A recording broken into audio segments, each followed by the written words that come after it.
And we're back. Where did we leave off?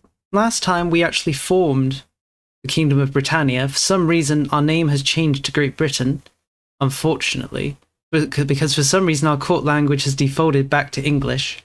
Oh well. It's sad to know, but that's just how it goes, I suppose. I'll be sad to lose our Latin language and see the back of Britannia, but it is what it is. We also managed to acquire Castile as one of our crown members in the last session, so we're now the Kingdom of England, France, and Castile. For this session, I have a few goals. Number one, I'd like to take the Shetlands and other islands north of England, as well as Iceland itself, from Norway, and we'll use those as a stepping stone to reach the New World. On the other side, in Iberia, I'd like to decide what to do with these various Iberian countries. A part of me wants to feed Castile, Portugal, Granada, Navarra, maybe Aragon itself, but another part of me feels, we shouldn't let Castile grow too big, right? Maybe we'll feed them Portugal, but keep Aragon? Who knows? We do have a daughter who's of marriageable age, and we're trying to look for someone we could marry her to so we can claim the throne. The Portuguese do have an of-age son that we could marry, but unfortunately the Portuguese hate us, so they're not willing to accept the marriage. We could declare war and ask for a marriage treaty as a peace treaty, but we don't have a casus belli, so we'd be declaring with a no-CB war, which for now I'm not really willing to do. Instead, what I'd like to do is wait for the Aragonese son, who's currently 12, to reach become of age, and then marry him to our daughter and take the Aragonese throne. So we're going to try improving our relationship with Aragon. It's not too bad, only at 22, but minus 22, but we'd like to improve it in some way or another. Apparently we already have a royal marriage with them. It's because our cousin, who is actually Portuguese, is currently married to the King of Castile, to the King of Aragon. That doesn't give us a claim on their throne though, even though it does count as us being royal married to them. Actually, because our eldest sister is married to a member of their family. Oh well. He's actually here in our court. Unfortunately, as I said, it doesn't give us a claim on the throne. So we'll just have to wait it out. Our aggressive expansion, aka antagonism, is of course very high across the board with everyone because of all our conquests, but it's not too bad. A lot of the people who it's high with are actually vassals like Castile, who is now our personal union, or Brittany, who's a vassal of France, or these other people who are also vassals of France. The only people here that aren't vassals are Portugal themselves, Navarra, and then Aragon down here. Then we have to go all the way down to people like Liege who are upset. So it's not actually that as bad as it seems. When it comes to the personal union, it seems like we're going to have an easy time retaining our position at the top. We're at 242 great power score right now. France is at 254, so they are ahead of us, but I imagine it'll fluctuate in a few days, and we'll see, I suppose. On the other side, you may recall we got this ruling commission reform, which is just all around bad. We'd like to try and remove it. I'm not sure if we're going to be able to, though.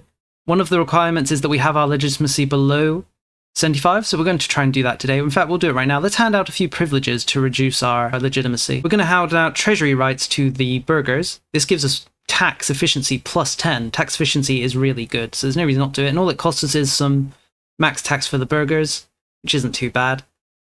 Also pushes towards innovation, which is nice. We're also going to hand out the urban development grant. This increases development by a very small amount, 0.0010, but it's a little do.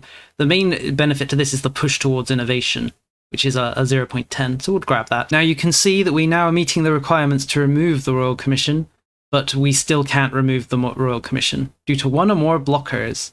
Let's wait a month and see if it ticks and lets us remove it. Seems the Royal Commission is here to stay. That's not too bad. We can just consider it a handicap, right? Minus 25 crown power, plus 25 noble power, minus 10 legitimacy. Just a small handicap, right? The AI probably needs it since we've already conquered most of Europe, or at least the important parts of Europe. So we'll increase our crown, spending our crown power to get it back up to where it was. For some reason, France has become Neustria. Not really sure why, but that's just how it goes, I guess. Not going to lose any sleep over it. They are surpassing us now in the great power status due to it fluctuating. Once we get our legitimacy back up to where it was, though, we should reclaim our position. If worse comes to worse, we could release some vassals to increase it, but it looks like we've already fluctuated up to the top. We actually start with this Magna Carta reform, which isn't that great, just giving a base parliamentary support of 10. I was wondering if there were any events related to the Magna Carta, but I couldn't find any, so I'm thinking of switching out to a better reform. Since we're losing a lot of crown power just by default, it might be worth switching to something but like the Privy Council, which increases crown power by 10%. But that does move towards centralization, which is not something we want to do, at least in the short term. We want to stay deep in the decentralization mines. But our decentralization is increasing a lot to 0.90. So it's not really a big deal if we took a 10 increase to centralization. Are there any other reforms here that jump out at us? Feudal nobility is always nice because it increases the loyalty of subjects by 5, as well as the noble estate satisfaction by 5. But I don't think we really need it. Privy Council, of course, is good because not only does it increase decentralization, it also increases tax efficiency by 5. We could try to hold out and grab harbour masters, which would be very nice because it pushes us towards naval and also decreases the proximity cost of going through ports. And as we're going to have a large maritime empire, this is a really nice reform to get. But the problem then is, in order to get it, we'll need to get our naval to 50. Speaking of naval, I think it's a good idea that we start pushing ourselves towards naval. So we're going to start doing that. We'll see how high we can get it without doing anything else, and then we'll potentially do other things to increase it. One of the main ways to increase it is actually increase our naval size, and I am going to carry out a bit of a naval expansion. Mainly because in order to fight Norway, we're going to want some ships. But I don't really want to build galleys because they kind of suck. I'd rather hold out a few more years because surely any minute now, banking is going to arrive in our country to the point where we can embrace it, and then we can start getting good ships, light ships, which really massively increase our maritime control and are actually good at combat. For now, though, we're going to build a few ships. Not many, nothing crazy. We have 5 cogs to start with. 1 cog can carry 250 men. And since we have 4 cogs, that means we can essentially carry 1,000 men just on our default cogs without taking into account levies. So let's build, I don't know, another 4 to bring us up to 8 for 2,000 men. And then let's maybe build another 4, bring us up to 12 for 3,000 men. And then another 4, bring up to 16 for 4,000 men. And then another 4, bringing us up to 5 for 5,000 men total. That should be more than enough for now, at least. We're also carrying out exploration of various places. We can't explore very far at the moment, but it'll do. A relation of the Plantagenets has come of age, finally. Could we marry him to someone? You could actually marry him to this small county here. They have a woman who's of age. Doesn't look like she's in line for the throne, but that's not a big deal. We're not going to bother claiming this tiny province's throne. We just like to get a potential wife for this fellow. We could marry him to a local noble, but marrying to a foreign one will give us some prestige, so let's do that. And now that we finally have a Plantagenet, we can appoint him to our council somewhere. It's the first Plantagenet we're going to be able to appoint to the council since the death of his father John, who died in an event. Between the two, we're currently cracking down on the Breton rebels.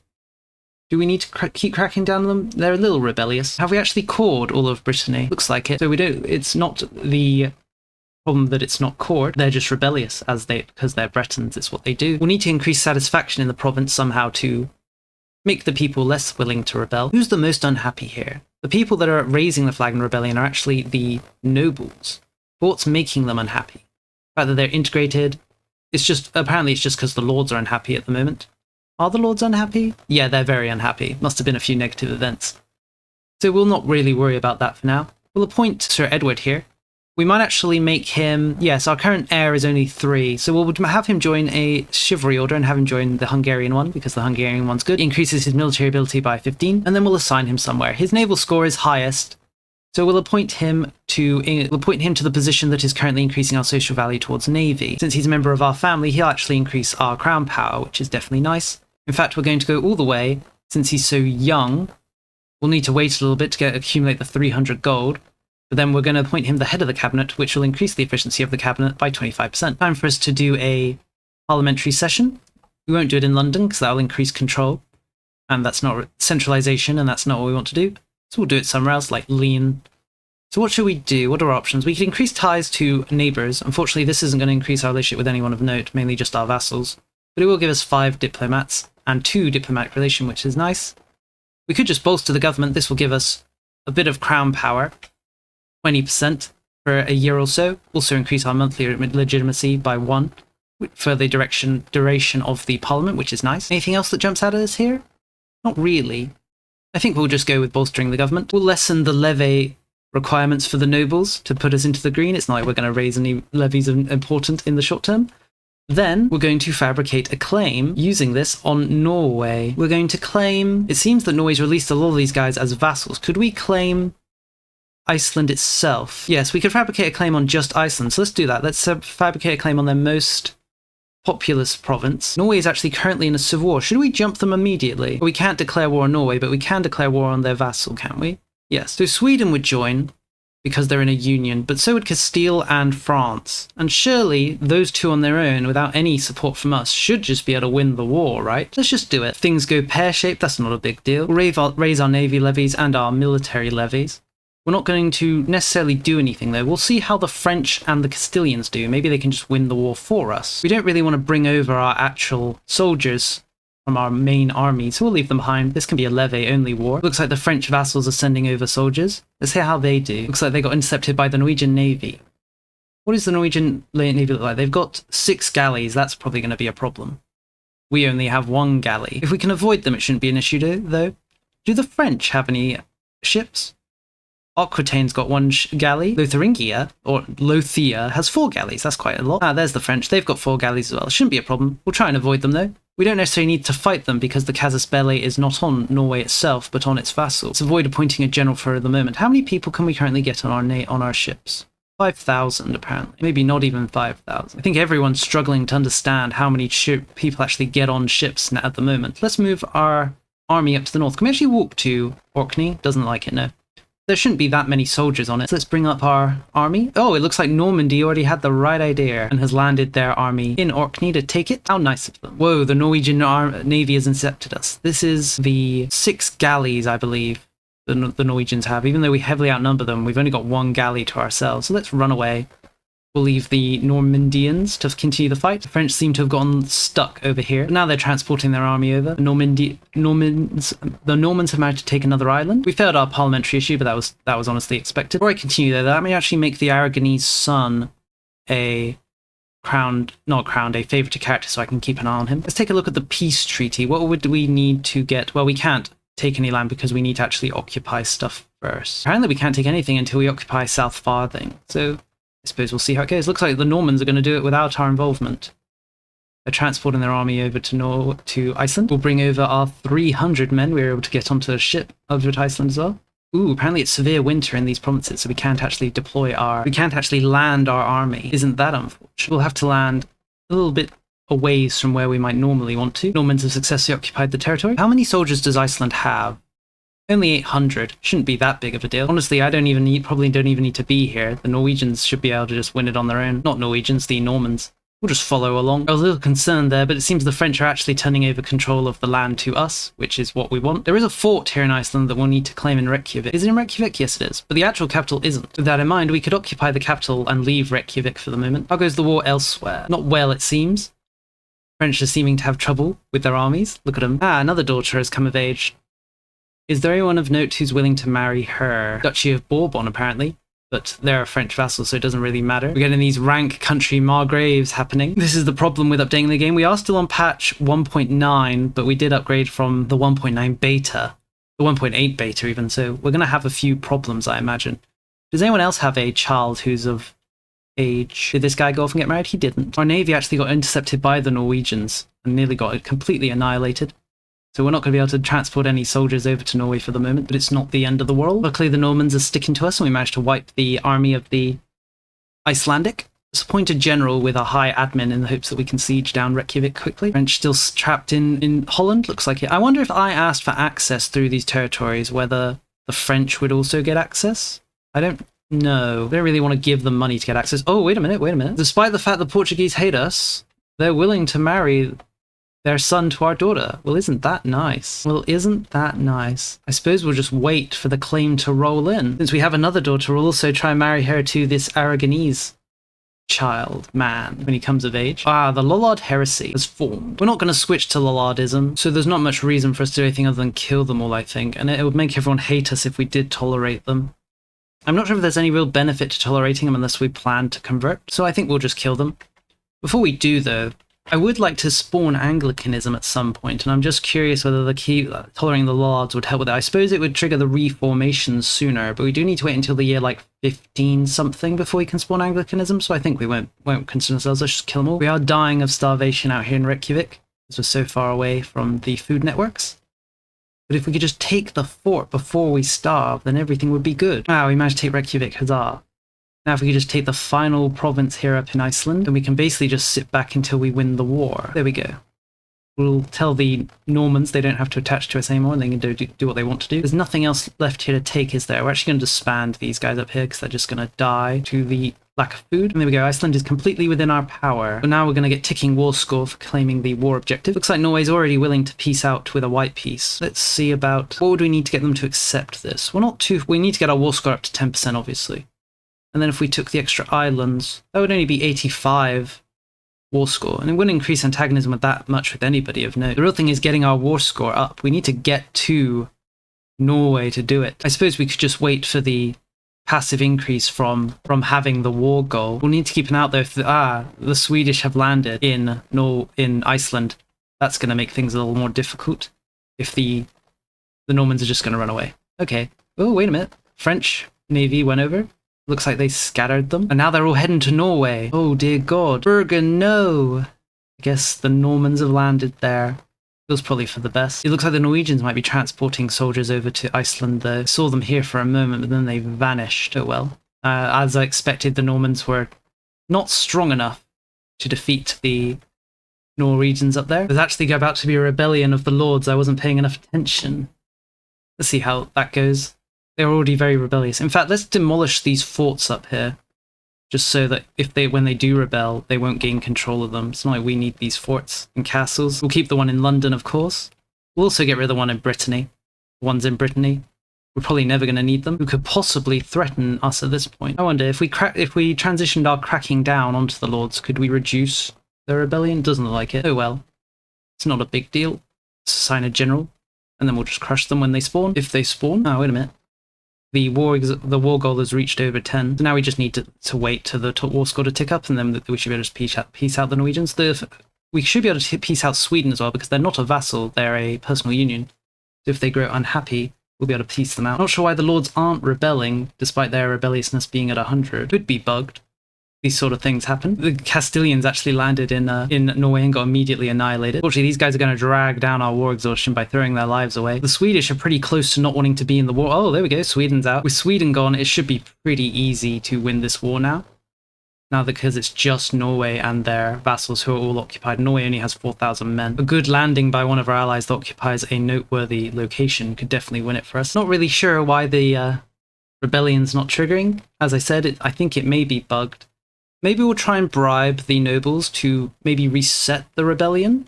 If they become unrebellious... Oh, we can't bribe them right now because they want a lot of gold. Ooh, wait a minute. No, peace is imminent. Oh, no, no, no. We might have to accept not getting exactly what we want, unfortunately. If we just took Iceland, though, that's pretty close to being acceptable for the Norwegians. We wait a few months. It might fluctuate to the point where they accept. If the Castilians could land and actually occupy something, anything, it would probably increase the willingness of the Norwegians to surrender. Fortunately, instead of occupying things, they keep trying to run when the Norwegians show up. Oh well. We could help them, but I just don't feel like it. Ah, we can finally embrace banking. Should we do it right now? What are we researching currently? We're currently researching cannons. I'd like to let that research finish before we start researching anything else, so we'll wait a little bit.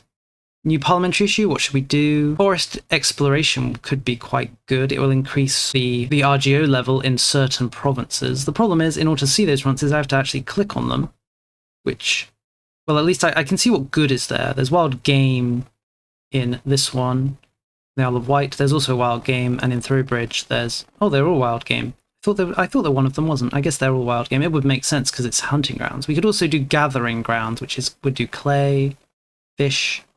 Salt. Fish is worthless. Salt isn't that worthless, though. But is there high demand for salt? What about clay? Unfortunately, you can't see demand here. We can only see supply, or what's being produced. And the profit per level is blank. So we can only make guesses. Is there anything else we might want to do? Let's do the gathering one. How much do we have before the peace? We've still got a year, more than a year before the peace is enforced. Surely we should be able to increase our war score by a little before it does. How much of our army can we actually get onto our navy currently? Around 2,000-ish it looks like. No, if we could get 4,000 on. Maybe let's just do this. Put 4,000 on. Put a good general in charge. Just sail across. Problem is, we're probably going to get annihilated by the Norwegians. Oh, they've only got a galley left. I think that means we're equal to them on galleys. No, I guess we lost our galley as well. Oh well. Let's just try it. Worst comes to that, worst we can just run away. We've successfully landed. We'll have our navy run away, and I'll leave our levies to their fate. Levies are much less important than our actual valuable ships that it costs money to build. Sorry, levies, but that's just how it goes. We don't necessarily need to do anything noteworthy, just occupy a few places to increase the war score. Looks like the Norwegians have decided, oh, there are actually quite a few of them. Let's see how it goes, I guess. The Norwegians have very low discipline compared to us, but they have more morale. I guess we'll see how it goes. I think our flank here is going to fold. Will that lose us the battle?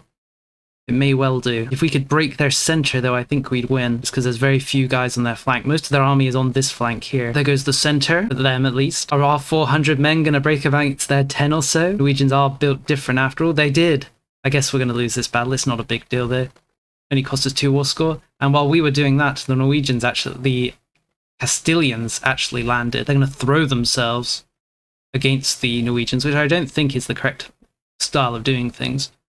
But elsewhere, we finished our research on cannons. Is there anything else we want to grab before we grab banking?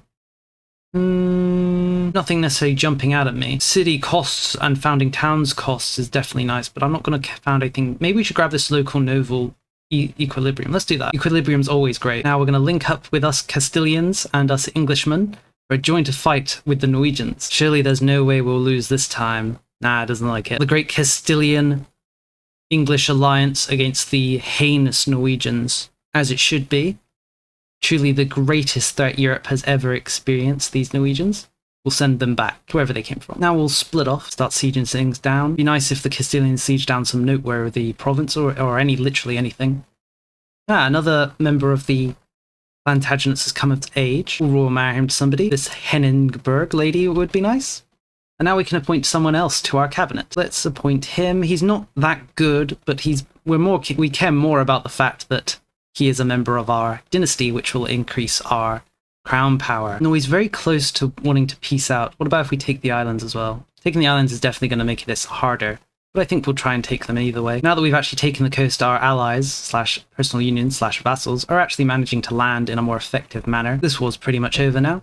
Just a case of the Norwegians realizing it's over. There we go.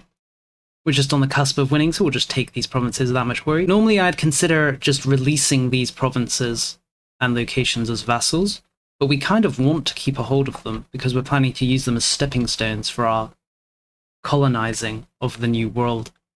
I suppose we could release Shetland, Orkney, and the Faroe Islands, but we kind of want to keep a hold on Iceland. I guess we don't need to keep hold on all of Iceland. How many provinces are in Iceland, actually? Is there one, or is there... There's at least, like, 4, isn't there? Yeah, there's North Farthing, East Farthing, South Farthing, and West Farthing. Hypothetically, if we just controlled, say, South, West Farthing, and left the other 2 as vassals, we wouldn't need all of them, right? Ooh, apparently there was another province over here out in the sea that we couldn't see. It's controlled by the Jarldom of Greenland. Can we start exploring this part of the world now that we've got, proximity? Doesn't look like it. Oh well. We're currently exploring most of the only places we could explore the Canary Islands. It's going to cost us a lot of money though. We're making 30 ducats a month. Let's get to it. No one's colonized these provinces yet, I don't think. So we could slurp them up before the Portuguese or Castilians try to. Did we ever get that claim on the Portuguese throne? We probably need to wait.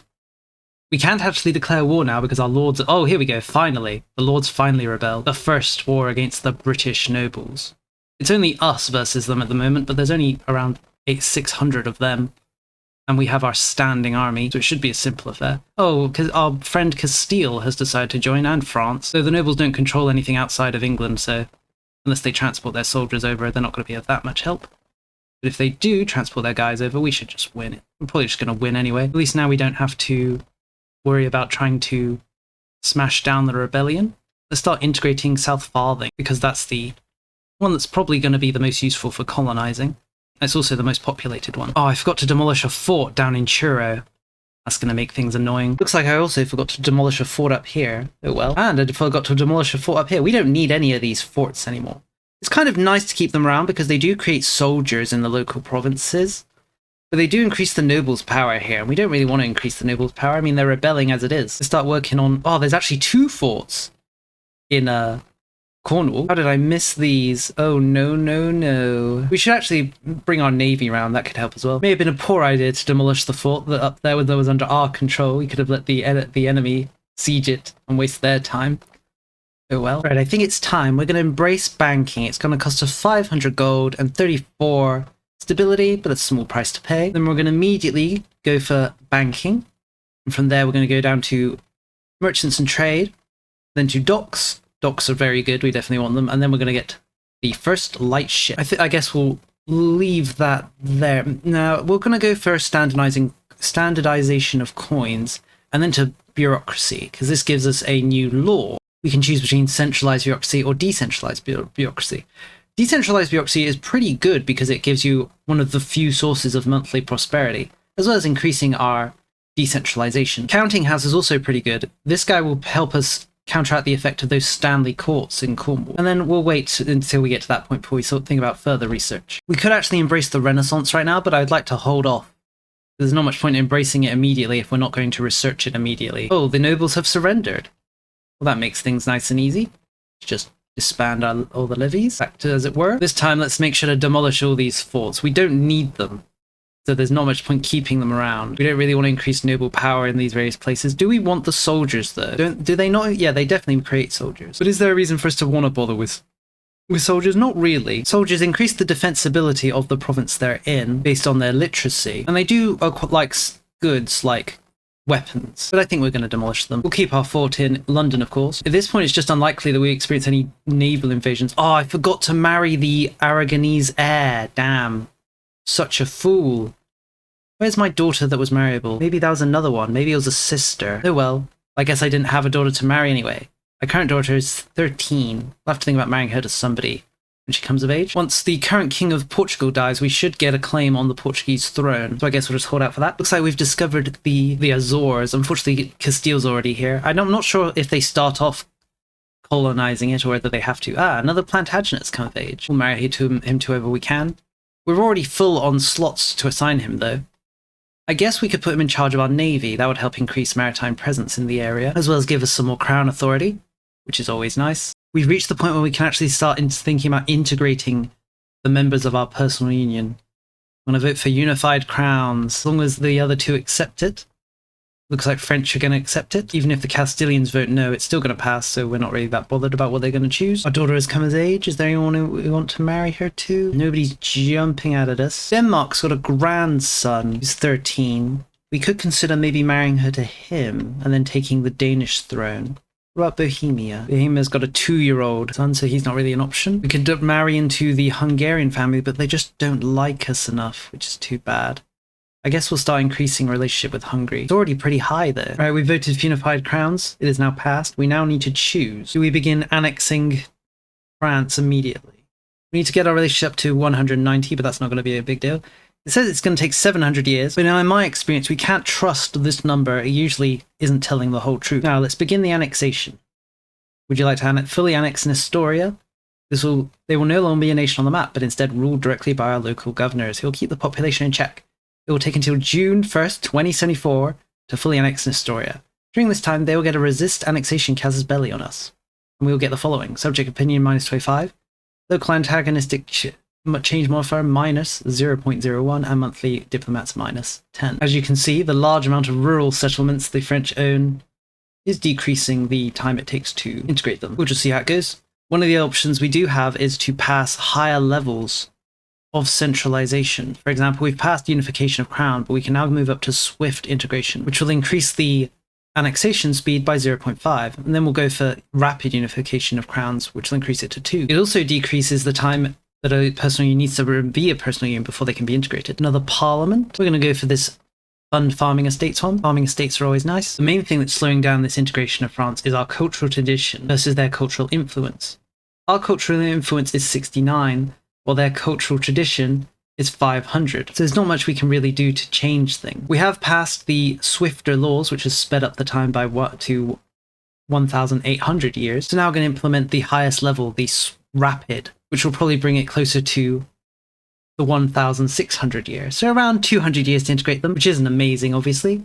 But, you know, I'm not even sure if we really want to integrate France. Better to use them as a wrecking ball to conquer all of Europe. It actually looks like the nobles demolished some of the Stannerly courts when they had control of these lands. Not many, only looks like they got rid of one. But they did get rid of one, so that's nice. Or maybe there wasn't one here. Nah, I think there wasn't actually one here. This is in Mines Heads in Somerset. Oh well, the dock, finally. Docks go a very long way in improving various things. Not only do they give us more sailors every month, they increase the shipbuilding capacity of a location they're built in, which means multiple ships can be built at a time.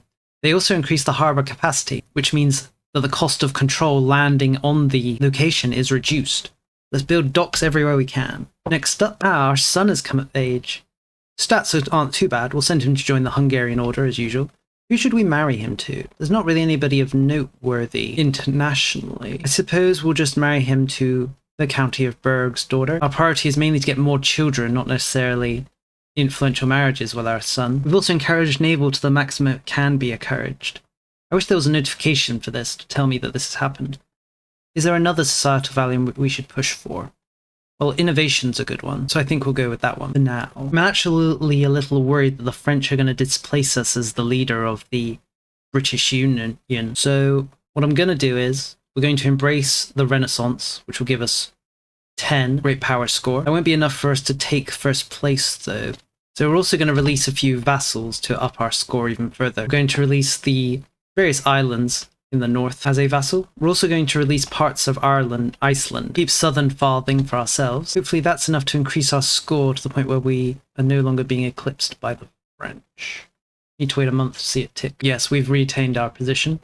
No worries. Once we get our control online, it shouldn't become much of an issue anymore. Oh yeah, I was going to switch out from this Magna Carta reform, wasn't I? It looks like I completely forgot. So let's switch out to this Royal Decree. Actually, let's go for this Privy Council. Oh, it's hard to decide, because tax efficiency is just good, but Crown power gives tax efficiency. Or does it? I guess it doesn't. I definitely thought it did. Guess not. Crown power gives its own benefits, like state satisfaction. Efficiency of the cabinet, decreasing the cost of court is always also good, but Crown efficiency is just more money. I suppose since we are unable to get our naval up to get Harbour Master, is there any thing we can do that will increase naval? Is there any... I don't think there's any... Ooh, actually, here's one. Noble Navy, which increases naval by 0.05. Are there any more? Just going to have a quick look through. You would think the shipwright contracts or the sponsored maritime contracts for the burghers would increase naval, but it seems not. So I guess our only option is that noble one. We could just wait, and that's probably what we're going to do, because once we build a bigger navy, that'll increase our push towards naval. So now we'll just keep waiting. We're so close to getting the light ship, and then we can finally start bringing our navy online.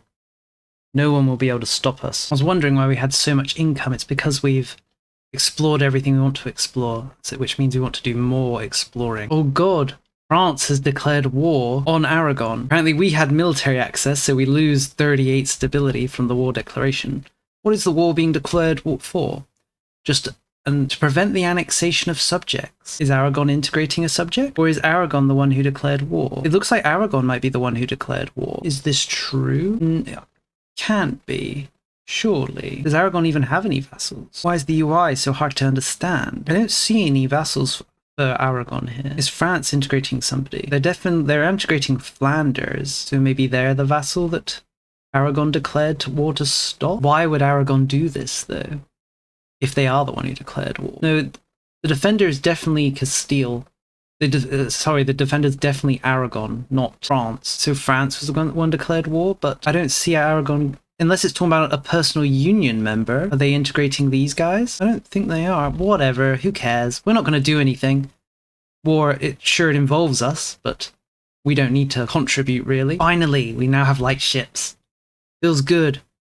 Now, let's build up a big light ship navy, as many as we can. We're also going to build 3 cogs so that we have a nice, neat 20, because we like it when our numbers are neat. Problem is we don't have enough sailors to build anything now, so we're just going to wait. Sailors, of course, it costs sailors to also assign them on exploration, so that's something to be aware of. Exploring, of course, costs sailors. We're going to start looking for places we might want to turn into cities, like here, like Portsmouth. Why do we want to turn into a city? Because it's got a very high harbour capacity of 100, in fact, for Portsmouth. which means we'll be able to get control here very easily via the sea. Dover is also a good example. So Dover is pretty close to London, so it wouldn't really matter. Boston's quite good. They're already a city though, actually. Newcastle's pretty good, around 50 harbour capacity. Now let's check the southern coast. We've basically got a few provinces all together. Portsmouth, Southampton, Poole are all pretty good as cities. Weymouth is not, though, even though it already is a town. Oh wait, no it's not. It's the just the capital. Anyone else? Exeter's okay, not amazing. Plymouth's pretty good. Truro great. So we'll definitely be making Truro into a city at a later point. Bristol's okay. Anyone in Wales who's good? Neath isn't good. No, it's just a fishing village. Ooh, Pembroke is really good at 100%. Fishguard isn't very good. And that's about everything for the English coast. We'll look a little bit at Scotland another time. For now, let's actually just build some cities. We've got a lot of gold just stacked up. So let's just get to it. First, we're going to upgrade Truro, then we're going to upgrade Portsmouth, then we're going to upgrade Dover, then we're going to upgrade Newcastle, I think it was? Yes. When these cities are actually built, the first thing we're going to want to do is build docks and other things in them that will further increase their decrease the cost of maritime presence reaching them. And since we'll build docks in them, it'll also give us access to more sailors who we can use to make more ships. So it's kind of a evil cycle. Except it's not quite evil, but it is because we're England. There, I think I've made everyone of note into a city for now. So now we'll just wait for those to be built. It's going to take a while, but, you know, we've got nothing but time. We finally reached the 14th century. Took a little while, but we're finally here. I'm a little curious what France is going to do with this Aragonese war. How much land are they going to take? Will France ruin my plan for neat borders between Castile, Aragon, and France? Possibly. In fact, I would say it's downright likely. There we go. Peace has been made. They just took a big chunk of the province of New Caledonia from them. I suppose that's not too bad, but you know. The thing about France is expanding is it actually will mean it will take longer to integrate them because they'll grow in size. But it's not the end of the world. We may not ever be able to integrate the French, but if we are, that would be nice as well. Even if they're not integratable, just having them as a friend is nice. One concern is that they might one day overtake us as the head of the Union. But as long as we stay on our toes, it shouldn't be a big problem. The first of our light ships has started to come online. Now we can stop bothering deploying our cog navy into the Thames and can just have them sit around. The light ship navy is going to massively increase maritime presence. We can see it here. I have 7 ships in the Thames right now, and it's increasing maritime presence by 0.25. And we're going to do nothing but build more and more of these light ships. A great light ship armada will be created. Let's take a little look at maritime presence. Or better yet, let's take a look at the provinces. So the Thames is enough to increase maritime presence in all around these locations. We'll need another fleet up in the Northumbrian coast, which is the North Sea, which goes all the way up to Scotland. Since we're not going to integrate Scotland for a little bit, we don't need to go too far past that. Then we'll need a fleet for the English Channel, and then a fleet for the second English Channel, because there's 2 provinces here. Then we need a fleet to go around the Celtic Sea to Wales, but we haven't integrated Wales yet, so it's not a big deal. We'll need another one to go to Gulf of Gascony, or the Bay of Biscay, there's no way to pronounce that, to get to our Bretonian locations. Here's something we didn't check.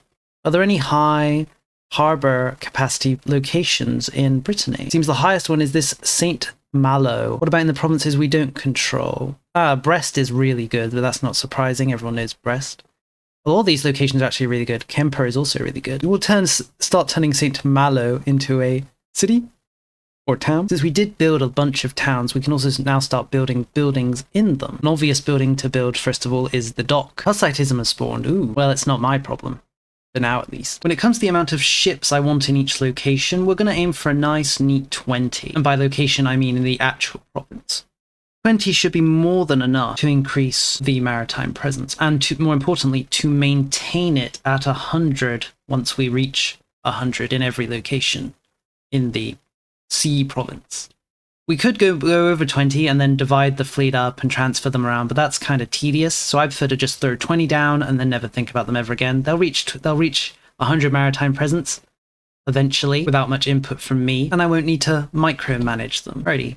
What else should we research? Well, we definitely want to get this maritime presence multiplier plus 10, and then the Pound Lock Canal which decreases the local proximity cost. Max literally +5 is also great for everybody. But before we do that, I think instead we're going to grab the first level of Renaissance so we can get Renaissance Thought, which gives us a new government reform, and then permanent cabinet for an extra government, for an extra cabinet seat. Then we're going to transition over and grab the all the way down to Thirst for Knowledge for the, and we're also going to grab Protected Harbours. That's also another great building to build because it increases the harbour capacity of the location it's built in. Then we'll grab Crown Power +10, University for Education of the Elite, Rights of the Nobility, Chancellery level +1. We probably should grab Patron of the Arts so we can start investing in prestige. But I kind of feel like investing in prestige is kind of a waste of time. It's very expensive and not that useful. But I will go down to autonomy first for the extra character life expectancy, and then we'll grab Patron of the Arts. I also noticed my ruler has been excommunicated. I didn't notice though, so what I think happened is France got excommunicated, and since France has my ruler, we also got excommunicated. Oh dear. Is there a way to de-excommunicate yourself? Yeah, we can request lifting the excommunication on the Pope. It'll cost us 25 papal influence, but that's not a big deal. And since we weren't the ones that got excommunicated, he's fine with getting rid of it on us. It's the French who probably weren't able to request its removal. Now we're liberated. We've managed to get 20 ships into the Thames. We're going to rename this fleet the Thames Fleet, so I can remember that it's here. Because once you get a lot of fleets, it's actually really annoying to keep track of all of them.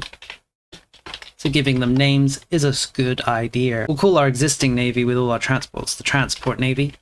We're probably going to want to expand our transport fleet because it's very small and can't transport much. So where do we want to send our navies next? I think it's going to be the English Channel, the second one, because there are two. We want the one that also has the Strait of Dover in. So I suppose we'll send them to the Strait of Dover. That can be our location. It's right next to the Thames, but because it's a different province, the fleet in the Thames does not increase our maritime presence in it, because that's just how it works. Don't ask me why. Well, I know why, but I mean, that's just how the developer designed it. With our Thames Navy, we're going to be able to increase our maritime presence to 100 all the way up. Probably Wiltby? Yeah, looks like it. Which will include Hull. Not sure that we want to have close proximity to Hull, but it is what it is. Another benefit of increasing our control will be that it'll increase our Great Power score, because the Great Power score comes from population scaled by control, which will help us overtake the French. We're actually really high up in Great Power score right now. We're at 3rd place, while the French are at 7. As long as things don't change, which I'm sure they will, the French have no chance of overtaking us. Another parliamentary issue. You're building more ships. Castile has declared war on Navarra. This is pretty good. Hopefully they'll full annex them. Looks like they're doing it with a parliamentary approved casus belli. If any of the... We're not going to intervene, of course, because we don't need to. If any of the land gets handed over to us for occupation, we're then going to hand that land over to someone else. And there we go. Peace is done. Navarra has been removed from the universe. It's for the best, I swear. We've gotten our extra government reform. Unfortunately, our navy... Ooh, actually, I don't think we actually get it because it counts as being taken by the good old ruling commission, so we don't gain another government reform. How horrible. I'm sure we'll survive, though. It's important to have handicaps to ensure the game is harder, right? Here's a handy trick you may not know. When you select units, either the navies or soldiers, and you right-click on the green part of another navy or army, it causes those soldiers or navies to merge with the one you right-clicked on. So that's a very easy way of transferring new units, in this case these ships, to my navy without really having to try. I just right-click on them and they merge. Nice and neat. Definitely a nice feature. There, our Dover fleet is online now. Let's have a look at maritime presence. We've actually increased our maritime presence in the Thames to 100%. How beautiful. We still need to increase it a little more around the coast to have full 100% in these locations. We could move our fleet up now to make it so it increases faster in these outer provinces, but it's not a big deal. It doesn't actually change it, I don't think. No, it doesn't. It doesn't change it, so we'll just stay in the Thames. Our son has managed to have a son, so the line of succession is secured, something that's been rather haphazardous in the game so far. It's nice to see. The Hussite wars have started, not our problem as usual, so we'll just sit the whole thing out, I think. let them fight. I don't even think we can intervene if we wanted to, because we're not in Italy or Bohemia, or we don't, or southern Germany, and we don't border either country, either the Papal State or Bohemia. So it's just not our conflict, as it should be. Now, where does the border start between these two locations? We got our second government seat, so it's here. This is English Channel, and this is English Channel. Two totally different places, which are totally different. I'll name this fleet, because we're next to Exeter, so I'll just call it the Exeter Fleet. Would always call it Weymouth Fleet or Plymouth Fleet, but we'll call it the Exeter Fleet. So what do we have? A new cabinet position. What are we going to do with it? Are there any rebels that we need to crack down on? Ooh, actually, these Icelandic patriots are quite rebellious. Let's slam down on them for the moment. We'll also assign, do we have another Plantagenet to appoint? We do. We could appoint our heir.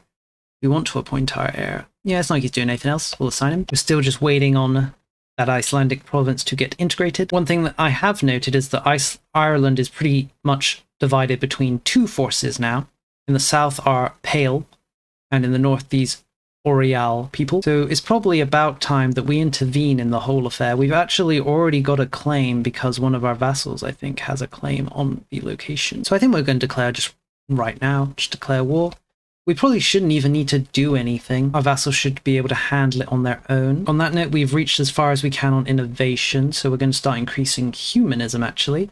Since everyone's the same religion right now, spiritualism doesn't really benefit us because it increases conversion speed, but because we're all Catholic, nothing happens from doing this. So going to humanism, which affects assimilation, would be better. Could we just full annex Ireland right now? We're probably not going to keep any land we do take. We'll just hand it to the Pale for the moment to manage. Looks like we can't fully integrate them, unfortunately. Some stuff is going to have to be left alive, which I don't like the sound of, but it's not a big deal. Alrighty, so the war is over. What we're going to do is we're just going to give occupation to the Pale, so that when we make peace, we won't even gain the land. It will just immediately go to the Pale to manage. We don't really care what happens. It's probably going to be a while before we even think about integrating Iceland. Not Iceland, Ireland. Easy mistake to make. Another handy tip is if you right-click the transfer occupation button, and then click, it will transfer the whole province instead of a single location, which will save you having to click every single province in a location to transfer its occupation. Alrighty, we've transferred everything. So what should we make these borders look like? I guess we really want to help them get control of these ones where they've got some of the province, but not all of it. Provinces with forts would also be a smart one. Something like this, I think. Reduce the Irish down to just these few provinces over here. The Pale is now big. Everyone must respect it. We will need to keep an eye on the Pale. They might struggle with rebellions, as they might struggle to integrate the territory. But as long as we are proactive in helping them, it shouldn't be a huge problem. Another Plantagenet has come of age. Can we marry him someone? No, he's too low down on the totem pole to marry anybody. I guess we'll marry him to this 24-year-old and hope they have some children. He can be put in charge of another of our fleets. That is the role of Plantagenets, being fleet commanders to increase our crown power, as well as help increase control. Since we got this rigorous researches event, which gives us 5 legitimacy, what we're going to do is we're actually going to hand out a privilege, which will reduce legitimacy by 4.5. which we can then make back by clicking this event. Funny how it works, isn't it? It might even be a little exploitative, but we're going to do it anyway because it's more about just getting that legitimacy up. It's not, I could afford the money costs, but it's nice having my legitimacy sit at 100. Makes me unhappy seeing it fall below that. Now, who should we grab? Ooh, the Maritime Presence +5 one's quite good. The monthly progress to innovation is also good. Are there any clergy ones we want to hand out? I quite like this one because it just increases the efficiency of the cabinet by 5%. It does push us towards spiritualism though. Powerful dioceses are also pretty good because it just gives us 100 extra clerics in towns and cities. Promote cultural unity doesn't really increase their happiness by anything, but it does increase the assimilation speed, which is something that's quite hard to get up in the early game. Especially because in the early game, spiritualism and other things are also quite high. Take a look at our assimilation actually while we're here. Gallo are the second largest group in the country, with English making up 68%. I think we're just going to hand out this Naval Navy one. It helps increase our push towards naval, so why not? Wow, France has actually reached the 2nd position in the global powers ranking, surpassing us who's at 3. Not by much though. Their prestige is what's really doing it for them, giving them 13, as well as the population scaled by control. But that's something we're kind of working on, because as our control increases via maritime presence, we'll kind of start to match them. They've also got loads. Now, we've got the same amount of maritime presence. Another big problem is their income. They've got a large income compared to us. So that's why we're kind of increasing our maritime presence to, in turn, increase our control and also our income. Let's set up another navy, maritime one. We'll call this one the Nates Navy, or fleet. This is just off the coast of Nates. Who is actually the #1 great power in the world? Do we know? There must be a map mode that shows it. It's probably whoever's in someone we can't see. So we're second right now. France is third. Bohemia's 8th. So yeah, it must be some we can't see. Probably China, or whoever's in China. Though sometimes China just collapses into nothing. But now they're actually probably something, though we can't see. Another member of the Plantagenets has come of age. Excellent. Marry him to somebody. We don't really have anyone of a respectable age for him to marry.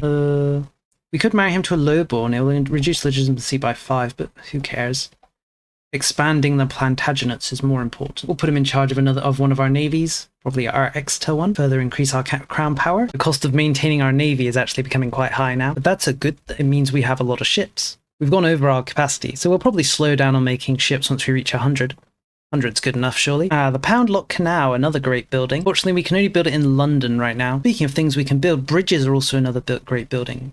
We can build them in a few places, so let's just do that right away. Build them wherever we can. Is there any benefit to building a Pound Lock Canal in London? It reduces the local proximity cost, but does that mean that leaving London will cost less for other locations? Let's build it and see. It can be a little experiment. So if we look at Barking, for example, proximity there, well, we need something inland, because otherwise we're going to get the effects of maritime presence, which reduces the cost to 0. So we need someone a little more inland. So let's take Harrow, for example. The cost of going from London to Harrow is 15. We're also building a bridge there, so we'll get to see the effects of the bridge and the Pound Lock Canal. The Pound Lock Canal is finished, and as we can see, it does affect locations connecting to London. See, all the locations around have the -5 from the Pound Lock Canal. That's good.